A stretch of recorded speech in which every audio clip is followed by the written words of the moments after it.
Saki? Poštovanje. Konačno da te vidimo, da te uhvatimo, neuhvatljiv si. Šta se to dešava kod tebe? Zašto si stalno u nekoj gužvi, stalno po nekim emisijama, nikako da se smiriš? Pa pravo vam kažem da ne bude da nisam prijatelj kući, vi ste meni mnogo drage, ali trenutno sam u nekim velikim obavezama, završavam neke poslove, tako da sam se malo distancirao i od medija i od svega, ali uvek sam za prijatelje tu. Sreli smo te kod Jovane Tomić-Matore, to jest na sahrani njene majke. Video si je, čuo si se s njom. Kako je ona na stanju bila tada? Znate šta, ja sam poznavao ženu, jer par godina dok je Maja bila u realitiju sa Jovanom, mi smo tamo dočekali Nove godine i sva ta dešavanja, bili smo skupa tamo. To je jedna divna bila gospođa, tako da sam morao da odem da ispoštem, da upalim sveću, jer sam osjećao potrebu da to uradim. Inače, Jovana je bila pod šokom, tamo kad vidjeli ste i vi, da, ja sam došao sa Majom, bio je tu Bora, Mina i Armina, od svih toliko ljudi koliko je matura prošlo, preko 800, samo je naš 4 došlo. To jest nisam ja i Osman Karić učesnici, nego čisto smo da ispoštujemo gospođu. Si se iznenadio što je bilo tako malo ljudi? Da, ja sam se baš iznenadio, pa bilo je mnogo vas novinara koji ste došli da ispoštujete i da vidite kako se to dešava tamo, ali ja sam se baš iznenadio. A da li to znači da matora zapravo i nema neke prijatelje napolje? Ne, to su sve lažni prijatelji. Recimo, moja ćerka se ni sa kim ne druži iz realitija napolje. Vidite, ona ilazi. Vidite kako uđu, kad se vrate u reality, posle jedni druge opiraju šta su radili, gdje si bio, šta se radili. Prema tome, tu treba velika distanca da se stavi. A kako ti se čini ova cijela situacija u Matora što je bila u vezi sa Stefani, pa sada je tu i taj otac deteta Munjez koji je isto u realitiju. Kako ti to sve deluje? I ta trudnoća njena od Stefani za koju niko nije znao. Jesi ti znao možda, pošto ti sve znaš? Ja sam znao. Moja drugarica stanuje preko puta i Matore gore u Mirjevu, tako da je, vidjela sam Jovanu sa onom malom, kaže, ona mala ima, kaže, veliki stomak, nemoguće toliko da se ugojila. Naravno, ja to nisam teo nikome da kažem, niti bilo šta, čak ni Maji nisam rekao. Dobro, ja živim svoj život, tako da, ali vidim da je sad ušla u reality ovih dana, tako da, ali svako čudo za 3 dana dosta. Tako, Jovana je bila tu uz nju da je pomogne dok je ona bila trudna, ali trebala je da kaže... Da je Stefan iskoristila Matoru, kako se priča, za novac, za... Pa ne znam da li je iskoristila za novac, ali Jovana je njoj pomogla tu, dok je njoj bilo teško, ipak je ona, ne bi se reklo drugo stanje. Ona je uvek bila, znamo da je Jovana džek, da je galantna, uvek sve, da uvek ona mašta da ima dete, da ima porodicu sa mnogim devojkama s kojima smo ranije ispratili da je bila u vezama, tako se ponašala. Ali ja mislim samo da je trebala da kaže tati da je trudna, što god da je bilo, ipak je on njeno tog deteta otac. Ali šuška se da je on ipak znao da je ona trudna, ali da se sada neke razne informacije isplivavaju. Šta misliš, da li je moguće da on nije znao da će postati tata? Pa čuli smo sad nešto da je on slao i neke poruke voditeljima tamo da bi uneli, ali šta je tu istina sve, ne bih da se ulazim dublje u to. Šta misliš kako će se sve stvari dalje odvijati? Da li je Matora možda rešila da stavi tačku na taj odnos sa Stefani, evo kao sada je bacila oko na Draganu, ili će možda opet tu nešto da dođe do pomirenja, ovako kao tvoj neki sud? Pa vidjeli smo da Matora ne zna da funkcioniše napolje, ipak je ona preko 10 godina u zatvorenom prostoru, čim je ušla u reality, ona je posle 3 dana zaboravila, odmah prešla Dragana, ja mislim da se tako zove ta cura, nova da se već prešaltala na nju. To je već, ako si imalaš nekog ostavila si da te čeka, nosiš prste na ruci, daješ u lažnu nadu, onda ispoštuj tih još koliko ostalo 4-5 meseci do kraja, pa šta bude posle. A vidimo da je ova mala ušla i sad će tu biti haos. Misliš da će doći do nekog okršaja tu? Pa naravno, sve to reality show, sad oni sad doći zbog gledanosti, svako sad traži svoj deo kolača, ipak su to reality fanovi koji su godinama pratili reality i sad svi hoće da budu bitni tu. A da li je istina da se uglavnom te neke reality priče nameštaju? Pa ali to, oni pokušaju da nameste, ali to je dugi vremenski period, tako da to ne može da opstane ako to nije pravo.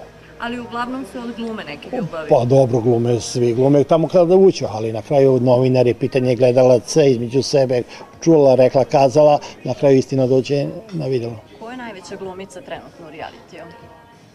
Najveća glumica je vaša voditeljka, ova frizerka, izvinite što vas vređam, ona nije završila fakultet, vi ste fakultetske obrazovane dame, tako da Anđela je najveća folirant tamo. Anđela Đuričić. Da, Anđela Đuričić, ona je najveća folirant. Zašto? Pa vidimo se kako se ponaša, ona je u Zadu 6 imala svašta, tamo je nešto sa Zvezdanom Slavnićem, a sad vidimo glumi Sveticu, promenila se, prešla iz kujnju sobu, pa verovatno se tako promenila. Da, sa Gastuzom sad neće nikako da ima malo intimnije posle već. Od toliko fetiša sada je postala fina, šta se da, fina, pa Severina, kako ona kaže. Da. A misliš li da će možda da se desi tu konkretno nešto? Ili možda Gastuz uopšte ne privlači, pa onda ni ne želi da bude s njim intimni? Ma to je sve radi realite, to je veliki novac, ona odzela i baš nju briga. Možda odglumiti 4, 5, 6 meseci koliko je već unutra. Ja mislim da od tog posla nema ništa. Ali kako se nije prepustila strastima nikako da se nešto desi? Pa ima ona kočicu, vrlo dobro ona zna, ona je pripremljena, znate da je ona reality fanatik. Ona je 2-3 godine pratila reality dok nije ušla, ja mislim da je ona ušla u 4, u reality, 4 ili 5, ne znam. Ona je ustajala u 6, pa je pričala ispred ogledala, pitanja, sama sebi postavljala, tako je ona godinama spremna ulazila. Šta da radi tamo, u zimi na moru, tamo nema ništa, gledaju reality show i pripremaju se ovako. Uzimaju tračeve, čula, rekla, kazala, otkud oni znaju šta se dešava po Beogradu, po tim klubovima, nego sve 100 tračevi. Ja nikoga od tih, ja sam noćni život, beogradski bojem, svaku noć izlazim, družim se sa tim curicama. Ja 3-4 sam sreo u grade, ovo su mi se nepoznati ljudi. To su reality fanovi sve. Misliš da se ona najviše obrukala od svih učesnica reality? Pa dobro, ima još tu koji se obrukali, jedna od najviše. Ono, afera banana. Da, ali ljudi, kaže, pogrešila sam, ali ona ne priznaje ništa. Ona odmah okreće vodenicu na drugu stranu. Kada je postaviš pitanje, nije sunce, možda i sneg. Tako da ona ide iz X-a u Roditelji su se u jednom trenutku odrekli Bili Anđele, posle su rekli da su pogrešili, opet su je prihvatili. Ba dobro, njena porodica, mislim da su to dobri ljudi, ali tu svoje se meso ne jede. Bili su ljuti tog trenutka, ali šta će ljudi? To se desilo, zato nisu ništa oni mogli da utiču na nju. Ona je takva, samo što se već to skričala. Vidimo šta ona napolju radi mimo reality, što ti vi kažete, bananice, ovo ono, tamo po plaži. Ima nešto zanimljivo da si čuo za nju? Pa dobro, ja sam čuo sad koliko je to istina i nije, svašta se dešava. Da nam šta si to čuo? Pa nisu, sve što sam čuo, ja sam to čuo i preko televizije, evo, ti, što je rekao Ivan Marinković, te jahtice, ono, to je, ja ne mogu da tvrdim jer ja nisam video, tako da ja sve čujem, ja čujem preko televizije, preko vaših portala i sve to. Da li je istina da je ona jedna od ovih lovac na novac? Pa čim ulazi tamo, to je lovac na novac, šta će ona? U smislu kao da je sponzoruša, kao što neki komentari. Ja nju ne znam privatno, ja nju nikada nisam vidio privatno, tako da ona je iz male sredine, ona je dole neko malo mesto pored Herceg Novog, tako da nju niko i ne zna. Umile u neka 2 spota da bi došla ovde, jer ona je godinama i pisala da uđe u reality, kao još mnoge tamo devojke. Ukazala se prilika, prve godine je bila vešni manipulator, a sad je se otkrila prave ko i šta je. A pored nje, jedna od tema je Sofija. Kako tebi ovako, kao neko ko je iskusan, ko je svašta ovde po Beogradu sreo, deluje Sofija? Sofiju nikada nisam sreo u Beogradu, jer Sofija je bila dole po nije Bujanovac, nego Tetovo, čuveni Tetovac, on je pasulj, ja sam samo čuo po Tetovcu pasulju, Tetovo, a sad po Sofiji, ovoj drugoj maloj, Aleksandri, kako se zove ona druga iz Subotice, da. Što da kažem, nje ona je sve slagala. Ona je slagala svog oca da se zabavlja 8 godina sa čovjekom albanske veroispovesti, da, Albancem, dečkom, da, znači ona je sve ostalo lagala, kada koji laže tato i mamu, po više šta može da ti veruje. Znamo da vidimo da je posle bila i, pre toga je bila i u Švajcarskoj, po tim klubovima, ono, tako da ja i njoj ne verujem ništa. A da li misliš da eto te devojke uopšte roditelji ko zna šta sve lažu? Eto, to je ono što smo mi saznali, ko zna šta je istina. Videli smo da se pojavljuju i nekim kostimima, skoro gola. Kakve su to mesta gde neko se pojavljuje gol? Pa to su ti gde one odlaze, gde one rade. A šta rade tamo? Pa ja nisam nikad bio u Tetovu, ja ne znam gde je Tetovo. Znam da je u Makedoniji, ali nikad nisam bio u tom gradu. Si planirao da posetiš, da vidiš šta se to tamo dešava? Ako budem išao za Grčku, mogu da svratim baš da obiđem. Moje drugarice drže ovde i Branka i Cica drže noćne striptiz barove, ali to ovde nema. Da, ona nije rekla da je bila striptizeta, nego da je radila kao hostesa, ali kako to hostese služe piće gole skoro? Pa imaju hostesi po beogradskim klubovima, ali ne služe gole, nego su devojke pristojno obučene i po vašarima imaju devojke, vidimo, one nose isto te pruvete, ali pristojno su obučene. Dobro, neki možda topići, neki šorc, ali ne idu gole po ulici. Ja stvarno to nisam video. A sve sam prošao, nisam video tako nešto. Zato i pitam šta li je, kakav li je to klub? Da li imaš ti neka informacija? Ne, stvarno nisam bio u takvom klubu nikad. Dobro, Milica Veličković. Milica Veličković je jedna dobra devojka, znam je sad i privatno i vidim je ima mnogo lepo dete, ispalo od njih, oni su lepi ljudi. Sada vidiš dete? Ne, vidio sam da jako već šeta bebu napolju, već poraslo dete.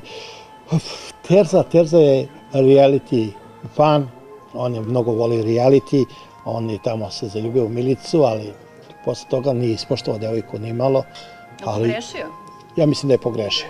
Misliš da se kaje sad zato što je NN u krštenici deteta? Nije lako biti tata.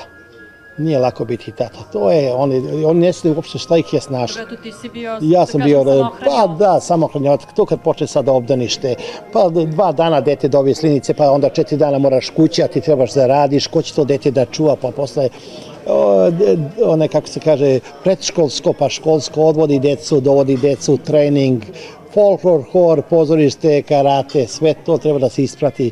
Detetu raste nogica, svaki 15-20 dana moraju nove cipelice zbog uloška da bi se to oblikovalo. Oni ne znaju, to su velike sredstva i sve. Treba dete odnegovati i izvesti na pravi put. Misliš da mu je krivo što on neće učestvovati u odgajanju tog svog deteta? Ja ne znam što on misli, ali ja mislim da se on ogrešio, da je on pogrešio. Ipak je on 2 dana pre toga plakao ispred studija i sve, ali tamo zatvoren prostor, ali samo meni se čuli posle 3 dana. To misli da se kao Jovana što je za ovu malu posle 3 dana. Kako ne misliš, to je 3 godina, sad će raditi za 3 meseca, za 3 godine. To je samo meni čudno. A tako pojavile su se i priče da je Milica bila sa Gastosom i da je bila na raznim afterima pre. Pa dobro, ovo je Milica iz beogradsko dete, što se tu dešavalo, ali joj sve to oprešteno, sad vidimo da je brižna majka i sve. Milica sve što je rekla, ona je stoji iza toga. Bila sam to i to, ona je ustala i rekla, jesam, bila sam i šta. A ove su sve ostale folirantkinje koje foliraju se i ćute i prikrivaju. Milica je devojka sve ustala i rekla kako jeste. Misliš da je promenilo majčinstvo? Evo imamo prilike da vidimo da je izuzetno posvećena bebi. Da, ja mislim da će Milica biti jedna divna mama. A kako ti ovako deluje? Da li misliš da možemo da očekujemo možda i njen ulazak, pa neki novi haos? Pa Milica je ulazila, koliko se sećam, pre porođaja je bila. Tad se porodila? Nije se porodila. Nije se porodila, to je bilo pre porođaja. Ja mislim da ne. Milica je mnogo, mislim, vezana za malu bebicu. Barbara zove. Jer meni je stvarno nenormalno ostaviti dete od mesec, 2 dana i ući na dugi vremenski period. Ipak to dete treba da oseti i mamu i toplinu i kad je doji i sve to. To je po meni nekorektno. Da, ali ona je možda čak bila neka opcija da ona dobije od Miljane Kulić apartman pa dođe sa bebom. To je nešto drugo, ali da ostaviš dete napolju, a ti da si tamo, tu ti i misli su isto, ne možeš se koncentrišati na program i na sve tamo i na svađe i sve, tebi možda stane i mleko iz od tih stresova, tamo nimalo nije lako. Tamo ste non stop, rano se ustaje, kasno se leže, tako da nimalo to nije.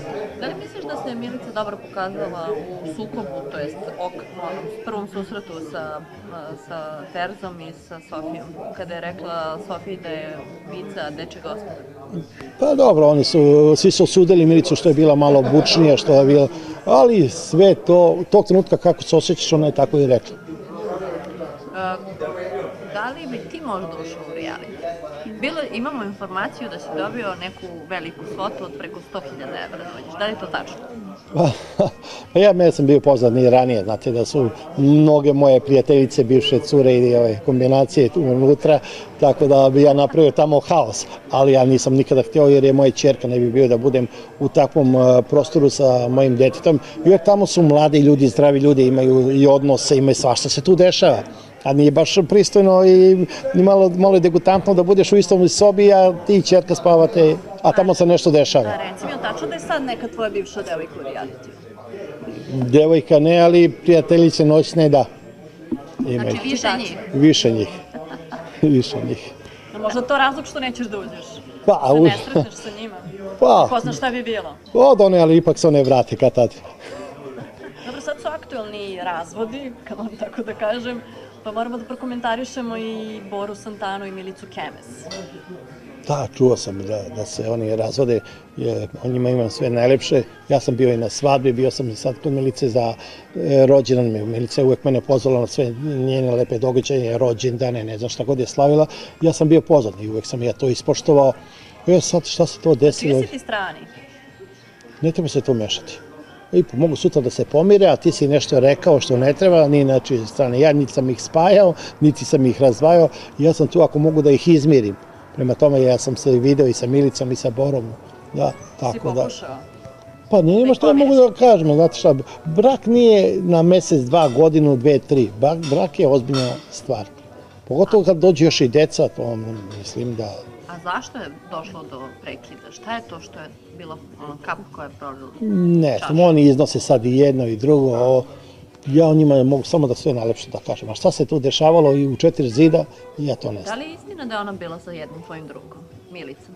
Pa oni kažu da jeste. Ja stvarno to, sa tim dečkom nju nikada nisam vidio. To što su oni pričali za to. Si proverio? Ja sam bio i na tim afterima kod tog prijatelja mog, na tim noćnim kupanju. Milica, druge devojke jesu bila, a Milicu nikada ja tu nisam vidio. Ne mogu da, nikada. Da li je onda to istina što se šuška da su se oni viđali posle tih aftera? Ja stvarno, ja nju nisam vidio. S kim se ona viđala i šta se viđala, to ja ne mogu da kažem, ali ja niti sam čuo od njega, niti sam je vidio, tu je bilo mnogo devojaka, mnogo je prošlo kroz taj bazen. Noćno kupanje. Možda jedno noćno kupanje koštalo brak? Ne znam, ja stvarno ne mogu da tvrdim jer ja tamo nisam vidio. Ne mogu da pričam nešto što ne znam. Ko dolazi na te noćne kupanje? Pa tu dolaze razne devojke, to su vrućina leti, pa da dođemo se rasladimo malo. Tu je rošte, tu je super druženje, dođe muzika, band, tu smo ljudi u škupacima, nismo mi nagi tamo. A da li je istina da tu bude dosta ovih reality učesnika? Da. Da jedva dočekaju da skoču u bazen? Jedva čekaju pa da, sve one traže svoje da bi ušla u reality preko takija, preko ovog, preko onog, da se slikamo, ovo, ono. Eto, ima ulaz unutra. Koliko je njih koje si ti uveo u reality? Pa nisam... Jesi ih izbrojao? Pa nisam ja nikoga, ali tamo dođu, pa bila sam sa njim, pokazuju slike, pokazuju svašta kome treba da se kaže, pa mnoge su i ušle. Da li misliš da veliki broj devojaka koje teže da uđu u reality, donekle Maju vide kao svog idola? Jer Maja je onako nekako ostavila svoj pečat. Pa da, Maja je velika reality zvezda, ona je kraljica reality, tako je proglašena. Ona je dugi niz godina tamo, tako da Maja je uložila u sebe, Maja je ostavila mladost, što se kaže u realitiju. Ali mene one se pitaju, te devojke koje bi htjele uđe, pa kako Maja ovo, pa kako Maja ovo, pa reci mi ovo. Ja kažem, svaka je individua za sebe. Maja samo... Maja kad je ušla, ona nije znala ni za te poklone, ni za to druženje, niti kako se to dešavalo. Ona je ušla na 15 dana, ostala 7 godina. Tako da Maja nije to niti pratila, niti bilo šta. Sad kad bi vratio vreme, ali bi pustio ponovo da uđe? Pa to je... Vratio 7 godina unazad. Pa to je Maji dosta i donalo. Maja je mnogo popularna, vidi da je nemoguće doći do Maje. Tako da je reality dosta njoj i doneo. Ali meni mnogo odeo i živaca i svega. Bio si zdravstveno loše upravo zbog nekih priča koje su kružile? Pa i sada baš nisam dobro, to utiče i s mojim godinama, nije Maja kriva baš za sve, ali nimalo to nije lako, ja ne spavam 7 godina, sam svaku noć, jer vi novinari, kako se nešto desi uveče, tako me vi zovete u 6, u 7, u 12 sati noću, da dajem izjavu, ja sam i vaše kuće, ja sam svim ljudima prijatelj i privatno. Kako si sad zdravstveno? Pa oporavljam se. Imao neki problema sa srcem nešto? Da, imao sam veliki šećer, pa sam dobio injekciju, pao mi je šećer i pao sam u šećernu komu i stalo mi je srce, tako sam doživao kliničku smrt, tako da se oporavljam. Si na insulinu možda? Nisam, pijem lekove, 6 lekova dnevno pijem. Ali da su neku operaciju spominjalo se? Spominjalo, ali to mi se otklonilo. Bilo je neko zapušenje pri srcu, neke arterije, tu mi se zapušio, ali to polako počinje da radi kako treba, što bi se rekao. Idem non stop na neka ispitivanja, gutao sam pre neki dan i sondu kad nisam umro. Ali nadam se da će biti u sve najbolje mogućim redom. Ali, onda su ti možda doktori dali savjet da treba da odeš na egzotično putovanje, da malo srce proradi. Pa dobro, malo sam i smanjio izlaske, tako i da sad izlazim svako drugo večer, do jutarnjih časova. Ali se spremaš za Dubaj? Pa nadam se da ćemo kraj meseca otići do Dubaja. Da li je istina me da te Maja obradovala skupocenim telefonom od par hiljada evra kad se vratila sa puta. Jeste, častila je ta telefonom, kaže, aj dok će nosiš te kante, da ti kupim nam pravi telefon. Vidim se da ga nisam još ni upalio. Kupila mi telefon, kupila mi neke parfemčiće i tako. Pa dobro, znak pažnja, ona voli svog tatu najviše na svetu. Jel Maja položila vožnju? Sad polože. Sad uplatila još... Znam da si ti njoj kupio onaj bio i auto i sve, ali one 2 meseca napolju ne može da stigne da izvoze časove i sve. Evo sad je počela sve to da radi, nadam se da će u skorije vreme dobiti i da vozačku dozvolu da krene svojim trkama. A da li će tata da je kupi auto ili će ona sama sebi? Znate da kad imate probnu dozvolu, prvo mora da imate do 1000 kubika, ne znam već kako to ima procedura. Neki manji auto. Manji automobil dok nauči malo u gradsku gužu, ipak smo mi iz Beograda. Ko uđe u autokomandu u 4 popodne, taj može se obesi. Svi sviraju, svi trube, pa neka nauči da vozi, pa tek onda ćemo kupiti neki lepo auto kasnije. A da li je izabrao neki autić manji taj? Ona voli neki Jeep, Land Rover, nešto veliko će kupiti o tom potom, kad bude naučila dobro da vozi. A za probu šta će da udara? Na čemu će da vežba? Nek udara, nešto malo pa u svaku, ali da bolje ne udara. Sve to ljudi sad imaju lepe automobile, ne bi da pravi prekršaje. A kad smo kod automobila, imao si slučaj da su ti zapalili auto. Da li se otkrilo ko je to uradio? Pa i još ništa se to nije otkrilo. Imao sam skoro isto, odveli su mi skoro točkove, šrafove na točkovima, isto imao sam neki peh, poskidali su mi kad sam krenuo, pao mi auto sa točkova, ispod jednom naselju. Kome si se toliko zamerio? Pa ne znam, to su reality fanovi, ti su bolesnici, meni su, kada ja dobijam non stop neke pretnje preko telefona. Šta ti piše? Pa šta mi ne piše, ali to kupim karticu i bacaj, to su iz Švajcarske neki pozivi iz inostranstva, ali ne obraćam ja pažnje, ja nikad nemam niko da mi stao ispred mene. Otkri nam jednu poruku, sadržaj, kako izgleda? Pa majmune prebićemo, te majmune ubićemo ti, ćerka ti je to i to, najružnije i vulgarnije što može neko da ti napiše, tako ti napiše. Ne meni, nego svim tim ljudima koji su popularni, njima preti. Ja nisam popularan, ja sam samo prepoznativ, ja nisam... Preti ubistvom? Pa kažeš i da su ti točkove... Pa to pre 2 meseca su mi odeli šafove na prednji i zadnji desni točak na Audi. Kad sam gledao, ono mi samo klekao auto. Ja pitam, kako, ba sam htjeli da ukradu gume. Koje gume da mu ukradu toliko automobila, baš će meni sa Audije da kradu. Strahuješ? Ne, ja se ne plašim. Strahuješ za Maju možda? Ne, pa mi smo slobodna zemlja, mi je obezbeđena, ali imaš uvek fanatika nekog bolesnika koji pokuša, ali ne može ga sretim ja pored kola šta radiš tu momak. A dobro, da li sad proveravaš kola pre nego što ih Pa da, nije, nego neće mnogi da se voze sa mnom. Znači ti si, boga mi, rizičan, jel? Pa. Rizična grupa. Da. Dobro, Taki, ostavljamo te da se pripremaš, da se priprema za put. On neće da otkrije da ide na jednu egzotičnu destinaciju. Pa sad sam trenutno sam, devojka dobila cveće za 8. mart i mi smo išli s onom malom slatkom, sad sam solo, tako da... Da li to znači da si slobodan za neku novu devojku? Pa, slobodan jesam, ali neću još ništa ozbiljno. Kad se vratim sa putovanja, onda će nađem neku lepu pravu curu. Šta ćeš ako se zaljubiš u inostranstvu? Ja mislim da su tamo devojke zatvorene, tamo da se ne vide. Pa dobro, možda nađeš neku našu? Nikad se ne zna kad će se rodi prava ljubav. Kad se najmanje nadeš, tu je ona. Šta treba da ima neka devojka koja treba tebe da osvoji?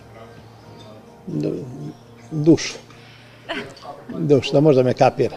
Da je to većinom sve show biznis, da ja izlazim uveče, da su oko mene uvek lepe i atraktivne devojke, naravno da ja nisam varao s kojom se sa njom. Naravno, evo vidite, da smo se izljubili ovdje, sad će nekada nas slika, vidi u ovom restoranu predivnom, i onda će kaže, šalje tebi, a ti ćeš kada, evo tako vidi, stigle su, tako u mnogim redakcijama stižu moje slike, ali naravno to je samo show biznis. A šta je istina? Istina je da sam bio samo sa onom 6 meseci, nisam prevario ni jednu. A mislim ovako generalno, znači kada si u vezi ne vara? Ne. Ja izlazim, mnoge devojke voli da se slikaju sa mnom i sve i po tim bazenima i tim afterima, ali ne. Ja sam to prerazišao sve. Prošlo je more devojaka pored mene. Sad kad potpisala ugovor i doviđenje. Je li još uvijek to aktualno? Da, obavezno. Bez toga ništa. Koliko si na štampu tih Skoro sam išao da fotokopiram ponovo, ali malo sam stagnirao. Ipak ja imam i lepih godinica, tako da... Vidim, nemaš sede. Nemam. Održavaš se lepo. Pa dobro, malo je tu za moj izgled pobrinuto. Da li si pobornik te estetske hirurgije i ti malo? Zašto ne? Ako neko ima nekog, zašto ne popravimo? Sad je mislim da radim zubiće neke, morat ću stavim i ja ovaj osmeh da bude to. Hollywoodski? Da, kao Maja ima prelepe zubiće, skoro radila. Znači jedno 7-8 hiljada evrića si planiraš da uložiš u zubiće? Pa kad je bal, neke maske bal. Malo neki botoks? Pa možda. Pa to se podrazumeva. Ideš redovno na botoks? Ne. Ne ide. Pa kad Maja ode tamo, ja malo sredno vidim, tako može nešto da se uradi, moja drugarica, ona me to malo pogleda i to je to. I malo te bocne i ti budeš tip-top. I tip-top. I odmah već, tako mnogo si sladak, kaže, znam. Šta tako, onda te ostavljamo da uživaš ovde i čekamo te kada se vratiš sa egzotičnog putovanja direkt na aerodrom. Važi. Bilo mi je drago društvo sa vama. I nama. Veliki pozdrav za vaše gledalce. Srećan put. Hvala lepo, prijetno.